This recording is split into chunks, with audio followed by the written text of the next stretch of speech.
Hello everyone, welcome to Bajirao IAS Academy. Today is 18th November 2023. We have been discussing previous year question papers, and today we have few questions from ethics. Okay, so these questions are asked in the previous year's mains examination. You have to uh, you have to understand how the answer is properly structured. Okay, so the first question that we are going to discuss is about it is said that duties are better than rights. Comment. Okay, so there's always a debate about duties and rights. Okay, so which one have the primacy over the other? Now this question has been saying that it is said that duties are better than the rights, so therefore emphasis on duties over the rights of individual. So it is in line with Mahatma Gandhi's principle that duties are supreme. Okay, so duties ensure rights of the people. This is what Mahatma Gandhi says. So he belonged to the deontological theory. Okay, so he propounds the deontological school of ethics. So this is in conformity with the deontological school of ethics. Now, what are rights and duties? We have to understand the distinction between the rights and duties. So, in fact, rights are defined as basic human freedoms. So, we all know that Indian Constitution Part 3. Okay, so Indian Constitution Part 3 from Article 13 to 32 have provided for the fundamental rights to all the citizens. So, they are defined as a basic human freedoms, okay, the liberties of the people, and which every Indian citizen has the right to enjoy a proper and harmonious development of a personality. Okay, so they are very important for the individual development. Okay, development of a personality. So therefore Indian Constitution has guaranteed these rights to every citizen of our country. So this is what rights actually mean. So in fact, these rights, so whatever rights we have been enjoying are universally applicable, or they have universal legitimacy. For example, United Nations Declaration on Human Rights was announced in the year 1948 itself. So our fundamental rights have also derived from the United Nations Universal Declaration of Human Rights. So in fact, Indian Supreme Court has also been interpreting these laws from the backdrop of the Universal Declaration of Human Rights. So therefore, these rights are universally applicable to the citizens, irrespective of race, place of birth, religion, caste, or gender. So there's no discrimination whenever when it comes to providing rights to the people. Okay, so across different countries. So in this context, what does fundamental duties mean? So fundamental duties are actually defined as a moral obligation, duties on people, duties on individuals. Okay, so it will help promote the spirit of patriotism and uphold the unity of India. So in fact, Indian Constitution Part 4A also has certain fundamental duties. Okay, so 51A has certain fundamental duties. So that includes the inculcating the spirit of patriotism, scientific temper, and uh, the practices which are derogatory to the dignity of women should be abolished, and protecting public property. All those rights come under the, so all those aspects come under the fundamental duties. So in fact, rights and duties are two wheels. They are considered as two wheels based on which a chariot of life moves on. So without, without the one wheel, so this chariot of life cannot move. So therefore life can become smoother if rights and duties go hand in hand. So it very often it is emphasized that both rights and duties should go hand in hand, so that ensures a smooth a life, a smoother, happier life, so where everyone's rights are respected, and if we follow our duties, then it ensures that the others rights are not violated. So therefore they are complementary with each other. Both rights and duties are complementary with each other. So this is one of the most dynamic debate about rights and duties, which one have got the supremacy. So however, a healthy balance between rights and duties is very important. Now in this context, again try to understand the basic difference between the fundamental rights and fundamental duties. So it is always said that both rights and duties are mutually reinforceable, so they cannot be separated from each other. So it is also said that they are correlative and inseparable with each other. So Indian constitution originally has not provided for any sort of a fundamental duties. In fact, it has provided fundamental rights. So then how fundamental rights were added in the constitution? It was particularly after the emergency in the year 1975. So 1975 emergency, the Swaran Singh committee has recommended to include a separate part in the constitution which contains the fundamental duties, because the citizens who are enjoying the fundamental rights should also follow certain fundamental duties. So that is the essence of democracy. So therefore the Swaran Singh committee has recommended 11 fundamental rights in the year 1976. So however, we have just 11 fundamental rights now. Recently the education, the children's or the guardian's right to provide adequate education for the children who are at a particular age is added as a fundamental duty. Okay, so before that a certain fundamental duties were recommended, and in the year 2002 one more fundamental duty was added to the list of the already existing fundamental duties. So therefore both fundamental rights and fundamental duties can be considered as correlative and inseparable. Okay, so even though they have a certain differences. So what sort of a differences? So if you can say, violation of the fundamental rights or the fundamental rights are justiciable rights. On the other hand, the fundamental duties are non-justiciable rights. Okay, so in this way there are certain fundamental differences that were in existence between the rights and duties. So this is in line with the question that duties are supreme over the rights. Now there was a debate over the rights and debate, so which one should be given priority. So the debate was triggered by the law minister.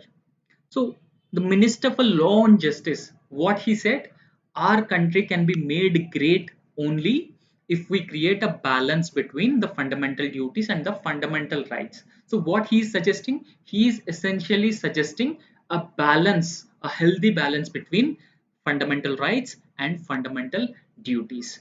So followed by the minister, the other minister, Minister for Culture. So he also emphasized on a healthy balance between the fundamental duties and fundamental rights. So we should not neglect the role of fundamental duties, particularly a country like India. So because the fundamental duties will help us ensure the growth and progress of our country. So this is what the Minister for Culture has been emphasizing. And he also held that we have a democratic setup and a democratic culture, and Indian democracy is considered as more diverse and dynamic. So therefore fundamental duties are at the core of such democratic setup. So this is what he has been suggesting. Okay, so it should be converged with the inalienable fundamental rights. So we should not see the fundamental rights and fundamental duties separately. So they are inalienable fundamental aspects. Okay, so therefore, they should be treated as concurrent and inalienable. They should not be separated from each other. So apart from that, the link between the fundamental rights and fundamental duties, according to the above minister, is not just a constitutional debate. So yes, there is no doubt that few members in the Constituent Assembly have also suggested to include the fundamental duties in the Constitution. However, at the time, the fundamental duties were not included in the constitution. So, therefore, in this context, the minister has been suggesting that the debate is not just relevant to the constitution, but it is a civilizational discussion. Okay, so civilization, Indian civilization, which also emphasizes rights along with duties. For example, dharma. Okay, following one's own dharma can also be interpreted as one's duty. So therefore, it is a civilizational discussion, not just merely a constitutional debate or discussion. Now, in this context, please understand.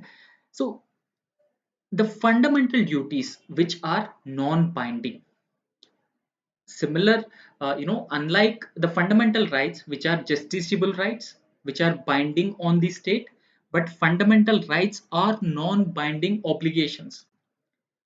They are ideal aspirations that every citizen must follow. Okay, so in order to build a society, a disciplined and well mannered society, everyone should follow these fundamental duties. But if one refuses to follow these duties, there will be no legal sanction against that individual. So we already know that fundamental rights are binding on the state. So these fundamental rights are mentioned in Article 51A, part 4A of the Indian Constitution. Okay. Now in this context, so they have to be treated at par with, so they have to be treated equal to the fundamental rights. Okay, so if not superior to the fundamental rights, at least we should be treated them at equal to the all fundamental rights. However, experts have also come up with certain arguments in this regard. So, what was their opinion with respect to the rights and duties, the balance between the rights and duties? So, Mahatma Gandhi, in his Hind Swaraj, actually observed that real rights are a result of a performance of a duty. So, if we perform our duty diligently, only then others' rights can be ensured. So therefore he emphasized more on duties of individuals. Okay, so as suggested by the deontological school of ethics, there's a deontological school of ethics. So deontological school of ethics emphasizes on duty or means, the purity of means. So in a similar way, Mahatma Gandhi in Hind Swaraj also has emphasized on real rights. Real rights are result of the performance of a duty of an individual. So rights and duties are actually closely related. So we cannot separate them. We cannot separate them. They are very closely related to each other. So in fact, if you carefully observe, for every right, there is a corresponding duty as well. So not just right, but for each right, there's also a proper duty.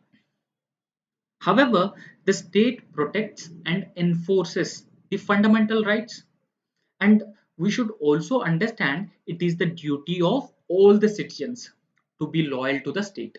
Okay, because state has been providing us rights, state has been protecting and enforcing these rights, so therefore we should be loyal to the state. And a citizen should have both rights and duties, so one should not be separated from others. So citizens should have both rights and duties as well. So in fact, those with power should not use to exploit those from whom they wield it. For example, those who are already in the power, whether politicians, bureaucrats, so they have got the power from the people. However, these powers cannot be used to exploit the people where they have wield power. So it is only after the guarantee to all the full the humanity, dignity, and equality and freedom. So when it is these values are guaranteed to every citizen, so they are promised by the constitution, only then we can ask the citizens to follow their duties, right? The state has been providing taking all the steps to protect humanity, ensure dignity, equality, and promote freedom among the individuals, only then we can only then the state can ask individuals or the citizens to do their duties or follow their duties. So therefore, ensuring humanity, dignity, and equality and freedom for all, as they were already promised by the constitution, is very important, because in that way it provides legitimacy and authority to the state to ask citizens follow or do their duties, and that is how we can build a disciplined society. Okay, so over disciplined society would lead to the authoritarian regimes, but that is not the case here. So whenever people have been enjoying the rights, they should also have corresponding duties as well. Okay, so in this context, what exactly is the opinion of the experts in this regard? So they have argued that rights and duties should go hand in hand. So this is what they have emphasized. So in conclusion, you can just write, you in order to sustain our society or to live peacefully together, we must take seriously our civic responsibilities. Now, only with rights we cannot ensure that we can sustain our society, we can live peacefully together, or we can make a serious efforts. Okay. However, when we follow our fundamental duties, when we follow our civic responsibilities, we can sustain our existing societies, we can live peacefully together, and we must take, uh, we also ensure a peaceful and harmonious society. So, therefore, these civic responsibilities have to be taken care of. Social revolution that has been mentioned in the constitution is actually meant. So what does this mean? So it means an underpinning belief that it is only a guarantee of rights unimpeded by the duty that could help usher India into a free and egalitarian future. Okay, so you ultimately ensure that you have to stress on the importance of these civic responsibilities, that is fundamental duties, along with ensuring a healthy balance between both rights and duties. So that help in ushering India into a free and egalitarian future. So the next question is about the moral strength of an individual. So the question has been asking that, do you agree that morally strong person spreads positive vibes in the society and guides it in the right direction? So in the introduction, you just define what constitutes morality. So morality is simply deciding right and wrong. So however, it is concerned with the individual value system, unlike ethics. Okay, so ethics are generally established standards of human conduct, right? On the other hand, morals are with respect to an individual value system. So, do you agree that a person who is morally strong spreads positive vibes in the society and guides it in the right direction? So, we have understood what is morality. So, morality is individual behavior, individual conduct based on his own value system. So, based on his own value system, he decides what is right and what is wrong. So how can we determine a strong moral character of an individual? So he has a value of integrity. He is honest. He is confident. So these are some values which determine that a person is morally strong. So he shows emotional intelligence. He is empathetic, compassionate towards the weaker sections, right? So therefore the attitude, aptitude, all things comes under the represent the morally strong individual. Now in this context, understand the definition of a moral attitude. So in fact, the moral attitude is actually based on the moral conviction of what is right and what is wrong. So that individual can determine what exactly is wrong and what is right.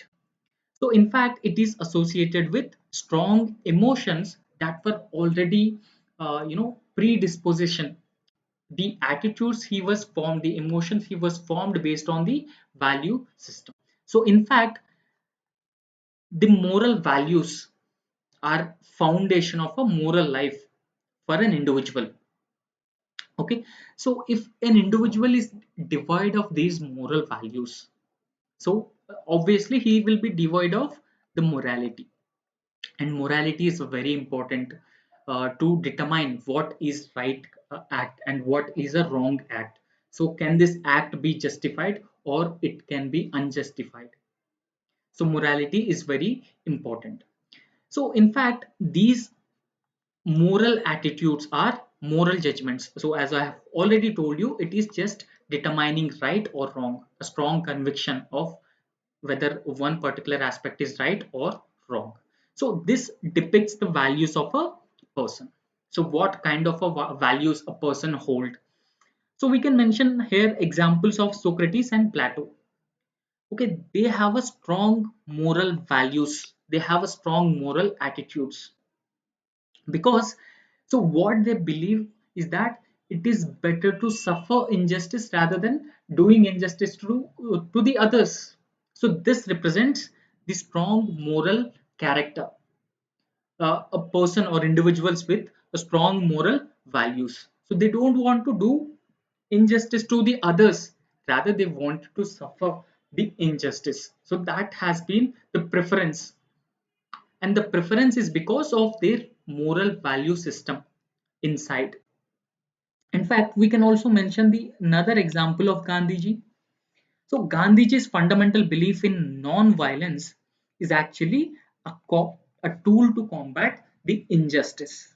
So Gandhiji's a fundamental belief of non-violence is also formed because of his moral value. He used to believe that through violence we cannot achieve anything. So he also held that love the evil doer. Okay, sorry, hate the evil doer, hate the evil, but not the evil doer. So that is how his moral system has been, developed over a period of time. So activities like altruism, volunteerism, social service, so all these factors actually emanate from a strong moral character of an individual, the moral values a person hold. So these altruism, volunteerism, social service have emanated from this moral character. However, what are the basic qualities of a moral attitude? So what sort of a qualities a person should hold that represents a strong moral character? So, moral attitude or the moral values neither permanent nor universal. So, we cannot say that they are permanent values. So, because they change from time to time, and they also change from person to person, and even they change from one place to another place. So, therefore, we cannot say that they are permanent, and we cannot also say that they are universal, because they are not universally applicable. So, in fact, there are many factors which shape these moral attitudes. So, what are those factors? First and foremost, the factor called reverence. What does reverence means? Reverence is just showing great respect to others. So, we generally show great respect to our parents, elders, teachers, or any other individuals. Okay, so who are in a higher positions. So, reverence also shows a moral character among the individual. So the value of reverence is very important in realizing justice towards others. So we can realize justice towards others. So because we can consider what is right for another. Okay, so we can also limit our one's own lust for power. So this is the importance of relevance. So secondly, there's another value called faithfulness. And faithfulness also indicates, it also symbolizes strong moral character, strong moral value of an individual. Because this symbolizes or this indicates one is remain loyal to the other individual. Okay, so they are remaining loyal to someone or something. So we are not ditching one individual for other, and that is the essence of building strong social relationships. So therefore we can put this loyalty into a consistent, more regular practice. So when one individual or a community or group of people more faithful and consistent, then there will be a more substantial he is or the community is. Okay, so they are also capable of carrying these moral principles, and that is the essence of creating a trustworthy society. After that, the goodness as a value. So it flows from the conscious response of love. So how goodness flows, it actually originates from the conscious response of love. So in fact, it is the basic attitude which helps in practicing benevolence and generosity, right? So it actually helps in practicing benevolence and generosity. Now, after that, there are also other values like awareness of responsibility. So, this is in line with the earlier discussed question, that is duties, the fundamental duties, how the civic responsibilities or the our own responsibilities are important in our professional career as well as in our personal career. For example, we are in our personal career, so we have a certain responsibilities towards our parents, our children, and our relatives as well. So whenever we are in a professional career, then also we have a certain responsibilities towards the company, responsibilities towards all the stakeholders. So the interpersonal relationships and intrapersonal relationships at the professional career. So therefore we should have the constant sense of awareness of responsibilities. So a person with the awareness of the responsibility is actually one who assimilated the values within himself or herself. So he has assimilated all the values within him. So this in fact leads to inquiry making before making any decision. So this symbolizes that individual, whether in personal career or in professional career, whenever he is taking decisions, they should not be solely guided by the emotions. However, they should be guided by the objective as well as rational criteria. And that is the essence of professional success. So we are not taking decisions based on emotions only, but we have to consider the rules, regulations, the data, and the objective criteria which is put in place. In fact, a strong moral character of individual also motivates for doing more altruism. So not just altruism, but also voluntarism and even more and more social service. And that is the essence of creating a compassionate, harmonious, and peaceful, tolerant society. So this is how a morally strong individual can guide the society, build a peaceful, harmonious society. Now, in this context, morality is an important concept. So there's no doubt about that. Morality is one of the most important concept because morality guides individual behavior and decisions of an individual in the society. So they have the discretion that they can choose what is right and what is wrong. So therefore, it guides the behavior and the decisions of individuals in a society. So it is the foundation of ethical conduct, helping us to distinguish right from wrong. So therefore, the moral values should be inculcated among the individuals. So that is how you can conclude this answer. So the next question is about environmental ethics. So environmental ethics particularly means it is like cl- injustice, climate injustice. So yesterday also we have discussed this question, climate injustice or environmental injustice.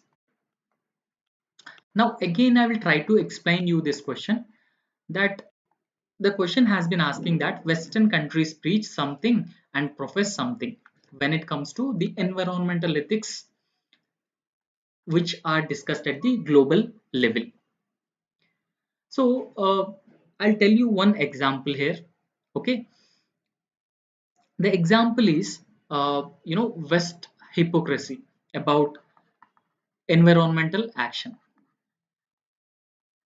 So West hypocrisy about the environmental action.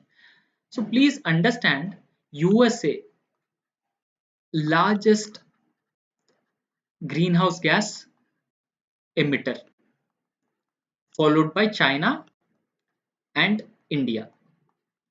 Okay, so USA first position, China second position, and India in third position. So, however, leaders of USA often say that, they often say that they confront India and China to achieve the climate goals.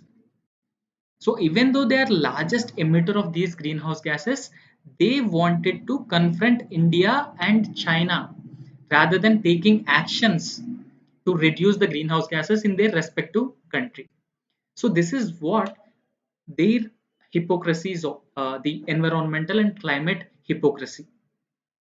So they actually preach something. So what they preach? So they preach about the environmental justice. They preach about taking strong actions, the political will, political commitment.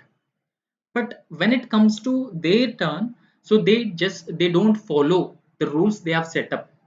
So they are the one of the largest emitter of the greenhouse gases. Even then they have achieved comfortable living standards. So their human development is very high. In the human development index also, their performance is very good. They have a decent living standards. But on the other hand, if you look at all the developed countries, all the developing countries and least developed countries and small island developing nations, they were not able to achieve the level of standards, the level of living standards what West already achieved. Okay, so even then also, West used to confront these countries on climate action.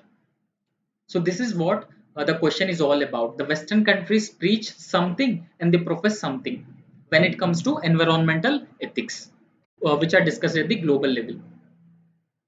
So if you look at this question, so Western countries very often neglect their critical role in climate change.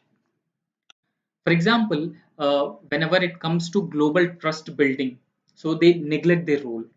So they always see themselves as similar to all other countries rather than sharing the historical responsibilities for present climate change and environmental injustice. So there are several challenges like in environmental action, for example, inequality and mandatory contribution frameworks which are announced by these countries. And there's also political will. There's a lack of political will on the part of these developed countries. So therefore, in this respect, concerns arise from insufficient funding. They have not been contributing adequately for a decent climate action. And voluntary contributions were also neglected, since these voluntary contributions are not legally binding, so they are just a voluntary. And apart from that, there were huge disparities between the pledged amounts and what the amounts which were already mobilized. So there's a huge disparity. Now in this context, what are the necessary measures that should be taken to combat the climate change and to ensure the environmental justice? In this respect, climate finance is very important. So all the developed countries have committed $100 billion for climate action, but they have not mobilized $100 billion for climate finance. In fact, climate finance is essential for trust in climate change negotiations, especially COP28. So COP28, so this is Conference of Parties organized under United Nations Framework Convention on Climate Change. So in fact, the IPCC synthesis report highlights that 1.1 degrees Celsius temperature increase will cause a hazardous weather. So what does this mean, hazardous weather? So intensifying cyclones, landslides, cloud bursts, and phenomena like El Nino, La Nina, and rising the sea surfaces temperatures. So when increasing temperatures of around 1.1 degrees Celsius temperature will also result in hazardous weather. So as we have already understood that the global environmental negotiations are aimed at reducing the temperatures above 2 degrees Celsius pre-industrial levels. However, if it is possible, we can limit the temperatures to 1.5 degrees Celsius, degree. So intensifying demands for mitigation actions by developing countries. So now they have been stressing more on the actions of the developing countries. But the problem with the developing countries is that they lack finances for investment, and they also lack the technology. However, on the other hand, these countries, the developed West, has been reluctant about providing finances technology to these developing countries. So they have also pledged 100 billion per year by 2020. So this was pledged in Glasgow Conference 2021. Okay, so however, so this was pledged in COP 21 Paris conference. However, in Glasgow summit, it is reported that only 79.6 billion have been mobilized so far. So even the finances have also not finance was also not mobilized enough. So this is considered as insufficient funding to support these developing and low income nations. So because they wanted to transform they wanted to make a transition to low carbon economies. However, in order to make such a transition, they require technology and finances as well. So far the finances which were raised are insufficient. Thirdly, the nationally determined contribution financial needs. However, the developing nations, as per NDC, that is nationally determined contributions, estimate that the financial needs of finance required to tackle the negative impact of the climate change, or even achieve resilience or build mitigation and adaptation capacities, around $6 trillion required by the year 2030. Okay, so India's nationally determined contributions highlight that India require 206 billion for adaptation and 834 billion for mitigation alone. So as a developing country, India cannot afford this much amount of money because we need to finance our infrastructure, we need to we need to finance our investments, growth and economic development, poverty alleviation. So all those challenges we have been facing. So in this context, we are not in a position to spend such a huge amounts of money. And on the other hand, these Western countries are not ready to provide the climate finance. So that help us make a rapid transition towards the greener economy, and that reduces the environmental injustice. So there's also an inequality in the contribution from these developed countries. So developed countries exhibit disparities in fulfilling the climate finance commitment. Okay, there are huge disparities when it comes to fulfilling the climate finance commitments. For example, USA has been contributing just 5% of its total share of emissions. So that is very low. Since these countries are historically responsible for the current climate change, they should shoulder the greater responsibility. So they should go for effective mobilization of funds that are required for climate action. However, when it comes to the mandatory contribution framework, so there's no mandatory framework for developed nations. Okay, for example, these are developed countries, so those countries have taken advantage, and now they are responsible for the current levels of climate change. So however, at the global level, there's no such mandatory contribution framework, so that envisions these developed countries pay a certain sum of amount that could be used to finance the projects in these developing countries. So there's no such mandatory framework. Okay, so this always poses a significant challenge. So, in fact, there's a lack of clear criteria for collecting funds, and that creates a huge uncertainty in achieving the already set goals. So, along with that, there are huge discrepancies even in the pledged norms. For example, the Green Climate Fund. So, the contributions which are made for the Green Climate Fund actually reveal that only 25 to 37 developed countries have contributed so far for the Green Climate Fund. So, not all the countries, not all the developed countries have contributed to the Green Climate Fund. So, all the developed countries have contributed or they have pledged to contribute for the climate action, but not all have contributed in real terms. The shortfall of meeting pledges raises concerns about the reliability in financial commitments. So, of course, there's a huge shortfall. So, whenever there's a shortfall in these finances, how these climate goals can be met? So, there's always a question mark over this. And apart from that, a global urgency disparity. For example, unlike the swift response to the 2009 global financial crisis. So, when the global financial crisis took place, there was a very swift response from all the countries across the globe. But when it comes to climate change, there's no such response. Obviously, the developed West have to take on the greater responsibility, but they are neglecting the concerns of the climate change and they wanted to shift the burden towards these developing countries. So, in fact, there's a lack of political will and urgency among these developed nations to address the climate finance needs. So, what has been happening is that this disparity impedes progress in protecting the global temperatures. So, in this context, what should be the way forward? So, what we can do? So we can do a set of things. Firstly, transparent burden sharing. Transparent burden sharing means, okay, now the climate change has become a burden for all of us, but this burden sharing should be, uh, you know, the burdens should be shared equitably.